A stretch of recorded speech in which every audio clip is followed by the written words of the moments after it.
Bonjour à tous, merci de regarder Kivu Morning Post TV. Bienvenue à suivre l'actualité internationale de ce 13 novembre 2025. Nous allons parler tout d'abord de cette information du porte-parole du gouvernement congolais, Patrick Muyaya, qui a déclaré ce mercredi 12 novembre 2025 à Paris que le président Félix Tshisekedi ne peut pas signer un accord de paix définitif avec le Rwanda sous la médiation américaine tant que les troupes rwandaises ne seront pas retirées du territoire congolais. Je vous propose de suivre ici Patrick Muyaya dans cet extrait.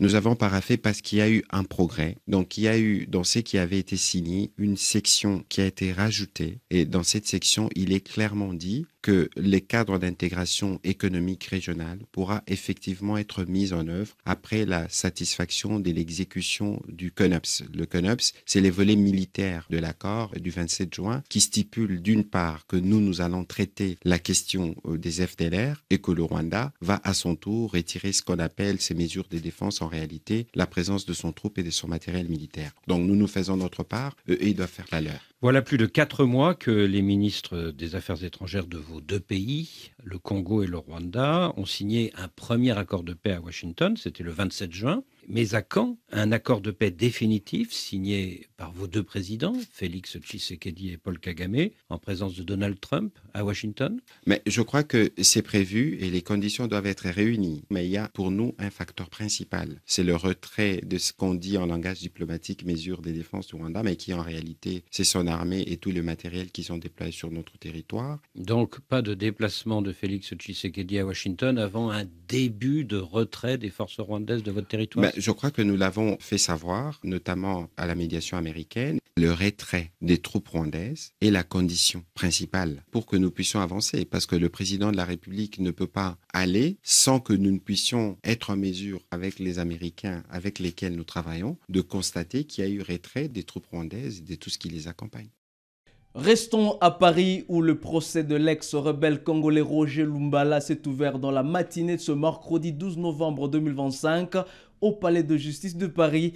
L'ex-dirigeant du Rassemblement congolais pour la démocratie nationale RCDN, poursuivi pour crimes contre l'humanité commis dans l'Est de la RDC au début des années 2000, a refusé complètement de comparaître devant la justice française. Le professeur Tshibangou Kalala, avocat de Roger Lumbala, revient sur cette décision dans l'extrait suivant. C'est ainsi que le gouvernement congolais avait référé tous ces cas à la Cour pénale internationale. Et c'est ainsi que la Cour pénale internationale a rendu déjà des décisions de condamnation de personnes, de Thomas Lubanga de 2002, après la création de la CPI. L'entrée en vigueur du statut de Rome, c'était en 2002. Je rappelle que c'est même la RDC qui a permis l'entrée en vigueur du statut de Rome, qui était le dernier pays à pouvoir ratifier le statut de Rome, créant la CPI. Et donc pendant cette période, le gouvernement congolais avait renvoyé à la CPI la compétence de juger tous les Congolais qui étaient impliqués dans la commission des crimes de guerre, des crimes contre l'humanité. Thomas Lubanga, Germain Katanga, Ngodiolo, ce sont des Congolais qui ont été condamnés à la CPI à la haie. Maintenant, nous avons dans notre système judiciaire aujourd'hui des infractions, des crimes contre l'humanité, crimes de génocide qui sont prévus dans la loi pénale congolaise. Et ce sont des juridictions militaires qui sont compétentes aujourd'hui pour juger ce type d'infractions qui se parlent de personnes physiques. Donc, mais nous n'avons pas encore des cas, je crois qu'on est au début, nous aurons des cas patents pour voir dans quelles circonstances, eh bien, nos juridictions militaires qui sont compétentes en la matière vont les choses. Il y a déjà eu des jugements, notamment Kunda ou Kunga, j'ai un trou de mémoire sur le nom de la personne, qui a été jugé effectivement par un tribunal militaire. Il a été condamné à perpète et en fait il est toujours libre, il est toujours chez lui et on le voit d'ailleurs dans un film comme L'Empire du Silence, on le voit se balader. Il n'y a absolument aucune condamnation suivie des faits. Madame, on n'irait pas jusque-là. Je ne suis pas de votre avis. Nous avons la justice congolaise qui fonctionne très bien aujourd'hui. Un ancien président de la République, par exemple, qui vient d'être jugé et condamné pour trahison, etc. Et donc, lorsqu'on trouve des cas flagrants, des crimes contre l'humanité ou de crimes de guerre, les juridictions congolaises aujourd'hui sont compétentes. D'ailleurs, avec votre question posée, ça me permet de revenir au procès d'aujourd'hui qui vient de commencer. Parce que l'État congolais a demandé l'extradition de M. Lumba à 2 reprises.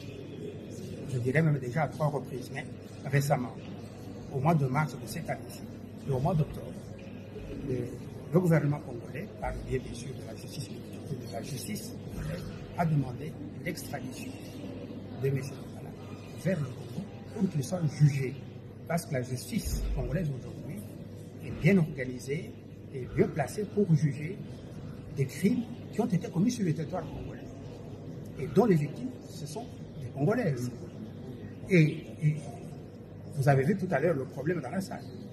On est en train de poursuivre M. Lumba. Mais tous les témoins qu'il a cités à décharge, aucun ne se trouve en France aujourd'hui. Alors que si il était jugé au Congo, les témoins allaient venir. On n'allait pas poursuivre quelqu'un pour crime contre l'humanité à 8000 km. Il n'y a aucun témoin dans la salle qui peut venir soutenir sa cause pour expliquer ce qui s'est passé. Ils vont venir. Donc voilà la légitimité. Madame, qui va arriver, qui va payer leur billet d'avion. Ils vont loger où Lumba est en prison depuis 5 ans. Il n'a pas de moyens de prendre en charge un témoin. Il a cité ici. Qui va le faire? Vous avez suivi qu'il y a des problèmes à Kinshasa, de coopération ou d'entraide avec les autorités congolaises. Parce que comment voulez-vous demander au gouvernement congolais de coopérer pour faire venir des témoins, etc., alors que le même gouvernement vous demande l'extradition? Vous n'y répondez pas positivement. Comment vous allez collaborer? Donc ce procès est mal engagé et nous contestons au nom de notre client la légitimité de la justice française à pouvoir mener cette procédure dans le cadre d'un procès juste, un procès équitable, suivant les exigences en la matière de droit international, de juger quelqu'un à 8000 km qui n'a pas de témoin. Et l'avocat congolais qui maîtrise bien le sujet, qui peut éclairer la cour, on est en train de dire, attendez, on va voir si vous pouvez comparer.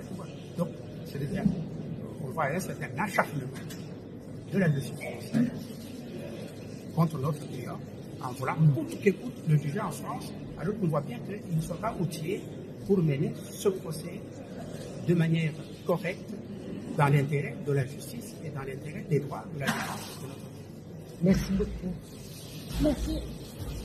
Et puis à Kinshasa, le ministre congolais de la Défense nationale et ancien combattant maître Guy Kabombo Mwadiamvita a échangé ce mercredi 12 novembre 2025 avec plusieurs homologues africains et partenaires internationaux. La RDC et le Burkina Faso ont convenu de renforcer leur collaboration dans la lutte contre le terrorisme. Je vous propose ici de suivre le détail.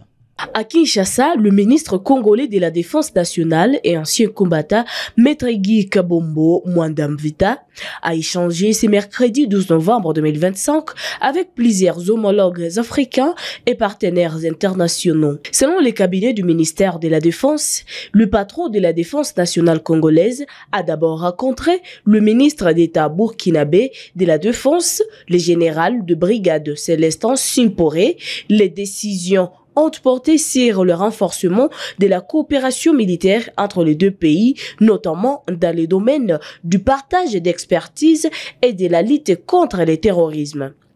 Maître Guy Kabombo Mwadiamvita a salué le Burkina Faso comme une terre de dignité et de révolution déterminée à défendre sa souveraineté et sa liberté, dans la lignée de l'héritage du président Thomas Sankara.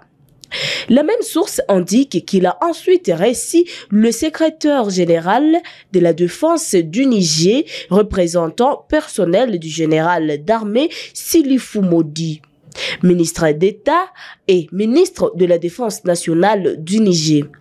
Les deux responsables ont examiné les perspectives de coopération entre la RDC et le Niger et ont exprimé une vision commune d'une Afrique souveraine et solidaire, tournée vers la construction d'un cadre africain de sécurité collective. Enfin, des médecins congolais en formation au Maroc dans le domaine de soins de santé d'urgence se disent satisfaits de l'expérience. Ils s'engagent à retourner en RDC avec de nouvelles compétences pour sauver de vies et renforcer le système de santé conformément aux objectifs du gouvernement congolais. La gestion des urgences dans les hôpitaux de la République démocratique du Congo est un enjeu crucial pour le ministre de la Santé publique, Dr Samuel Roger Kamba, qui a dépêché 60 médecins au Maroc pour une formation. En République démocratique du Congo, les services d'urgence sont souvent confrontés à des défis majeurs. Les médecins congolais en formation au Maroc sont conscients. Nous avons vu avec l'encadreur ici, le docteur, qui nous a parlé de l'expérience ici à Marrakech, et nous avons regardé les failles de notre côté pour afin concilier et puis mettre tout en forme. L'avant-midi, c'était beaucoup plus sur l'accueil aux urgences et quels sont les signes qui sauvent. Qu'est-ce que, en tant qu'infirmière que je suis, je dois faire en cas d'urgence et quel est le comportement que je dois avoir devant et les malades et surtout les accompagnants. En tant que médecin, j'ai appris les rôles des médecins urgentistes, effectivement, dans le service des urgences. Et donc, si nous pouvons comparer, nous pouvons dire que, bon, on ne dit pas qu'on ne faisait rien, mais quand même, il y a à apprendre. Et donc, nous allons nous y appliquer pour, effectivement, apprendre davantage pour l'intérêt commun de nos populations congolaises. Les sages-femmes, infirmiers et médecins partagent une expérience inédite. Les urgences sont souvent les premiers contacts pour les patients. Tous comprennent que même s'ils travaillent sous pression, ils doivent garantir que chaque patient reçoive l'aide nécessaire à son arrivée. On va essayer de voir quel est le rôle, que ce soit du médecin, que ce soit de l'infirmier, dans la gestion et le bon déroulement des urgences. Les observateurs saluent la vision du ministre de la Santé publique, Dr Samuel Roger Kamba, qui pose des jalons pour un système de santé solide. Et ça n'est fini avec l'actualité internationale ce jour. Où que vous soyez, merci de l'avoir suivi. Merci également de votre fidélité sur Kivu Morning Post TV. Restez avec nous et je vous dis à très bientôt.